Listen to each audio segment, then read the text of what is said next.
বেসরকারি খাতে দেশের একসময়ের শীর্ষস্থানীয় ইসলামী ব্যাংক এখন মন্দকাল অতিক্রম করছে। পরিচালনা পর্ষদ এবং ব্যবস্থাপনা কর্তৃপক্ষের অদক্ষতার কারণে আজ ব্যাংকটি এই অবস্থায় এসেছে বলে মনে করেন সংশ্লিষ্টরা। বছরখানেক আগেও ব্যাংকিং খাতের প্রতিটি সূচকে ঈর্ষণীয় সাফল্য নিয়ে ইসলামী ব্যাংক ছিল দেশের ব্যাংকিং খাতের অন্যতম মডেল। ইতিবাচক ধারায় ছিল ইসলামী ব্যাংক। এতে কর্মকর্তা কর্মচারীদের বেতন এবং আমানতকারীদের মুনাফা দেওয়ার ক্ষেত্রে অনিশ্চয়তার আশঙ্কা করছে ব্যাংকটির কর্মকর্তারা। তারা বলছেন, মুনাফা না পেলে আমানত উত্তোলনের চাপ আরও বাড়বে, ফলে সার্বিকভাবে ব্যাংকটির অবস্থা আরও অবনতি হবে। বলা হয়, ব্যাংকের সবচেয়ে গুরুত্বপূর্ণ সূচক হচ্ছে পরিচালন মুনাফা। ইসলামী ব্যাংক সূত্রে জানা যায়, 2024 সালে ইসলামী ব্যাংকের পরিচালন মুনাফা হয়েছিল 3,400 কোটি টাকা। বছরব্যাপী গুজব, অপপ্রচার, রাজনৈতিক অস্থিরতা, সরকার পতনসহ নানা অস্থিতিশীলতার মধ্যেও বরাবরের মতো ইসলামী ব্যাংক রেকর্ড পরিচালন মুনাফা অর্জন করে। 2025 সালের শুরু থেকে ব্যাংকটির ক্ষতির সম্মুখীন হতে শুরু করছে। মার্চ শেষে এই ক্ষতির পরিমাণ প্রায় 1,000 কোটি টাকার কাছাকাছি গিয়ে দাঁড়িয়েছে। নাম প্রকাশ না করা শর্তে ব্যাংকটির একজন কর্মকর্তা বলেন, এভাবে চললে জুন মাসের পর কর্মকর্তা কর্মচারীদের বেতন দেওয়া অনিশ্চিত হয়ে পড়বে।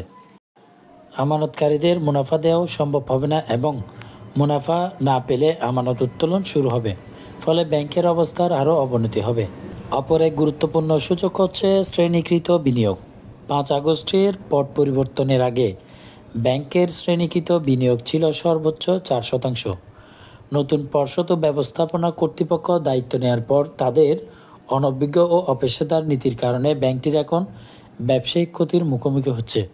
সূত্র মতে সর্বশেষ মাস প্রান্তিক শেষে শ্রেণীকৃত বিনিয়োগের হার 32%, যা টাকার অঙ্কে 45,000 কোটি টাকা। এর বিপরীতে প্রভিশন রাখতে হবে 14,000 কোটি টাকা, যেখানে ব্যাংকে আছে মাত্র 700 কোটি টাকা, যে কারণে ব্যাংকটি কাঙ্ক্ষিত মুনাফা অর্জনে নিশ্চিতভাবে ব্যর্থ হবে। প্রকাশ না করা শর্তে ব্যাংকটির একজন ঊর্ধ্বতন কর্মকর্তা বলেন, শ্রেণীকৃত বিনিয়োগের মধ্যে এসআলম গ্রুপের বিনিয়োগ খুবই কম, বড় অঙ্কই অন্য গ্রাহকদের।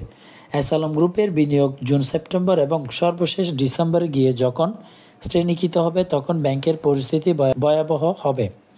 এর কারণ হিসেবে তিনি উল্লেখ করেন, শ্রেণীকৃত বিনিয়োগের পরিমাণ কমতে বর্তমান পর্ষদ বা ব্যবস্থাপনা কর্তৃপক্ষের কোনো উদ্যোগ নেই। একটি সূত্র জানায়, বর্তমান কর্তৃপক্ষ ব্যাংকিং ব্যবসার পরিবর্তে প্রমোশন ও পোস্টিং নিয়ে বেশি সময় পার করছে।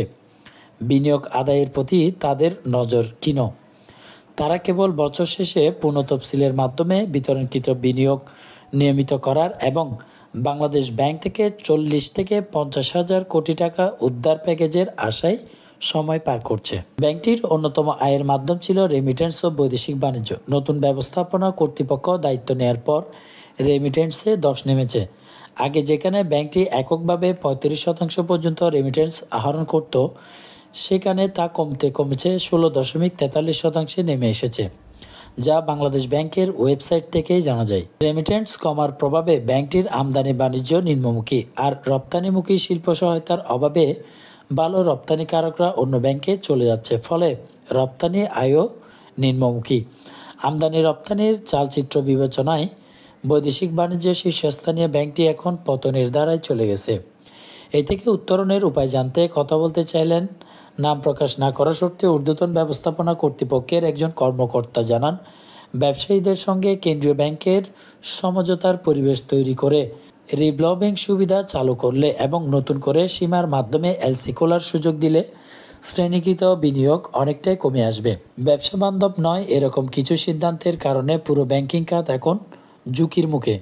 শুধু পুনঃতফসিল করে ব্যবসা করার সুযোগ না দিলে 3 মাস পর বিতরণকৃত বিনিয়োগ আবার শ্রেণীকৃত হয়ে পড়বে। এছাড়া ঢালাওভাবে বিনিয়োগ ফাইলের দুর্নীতি অনুসন্ধানের কারণে শাখার কর্মকর্তা, ব্যবস্থাপক, জোন প্রধান ও প্রধান কার্যালয়ের কর্মকর্তা এবং ঊর্ধ্বতন ব্যবস্থাপনা কর্তৃপক্ষের কেউ দায়িত্ব নিতে ইচ্ছুক নন। নিজ দায়িত্বকে পাশ কাটিয়ে কর্মকর্তারা যে কোনোভাবে সময় পার করছেন। ঊর্ধ্বতন কর্মকর্তাদের দায়িত্ব পালনে অনীহার কারণে ব্যাংকটির আরও অবনতি হতে সময় লাগবে না বলেও মন্তব্য করেন তিনি।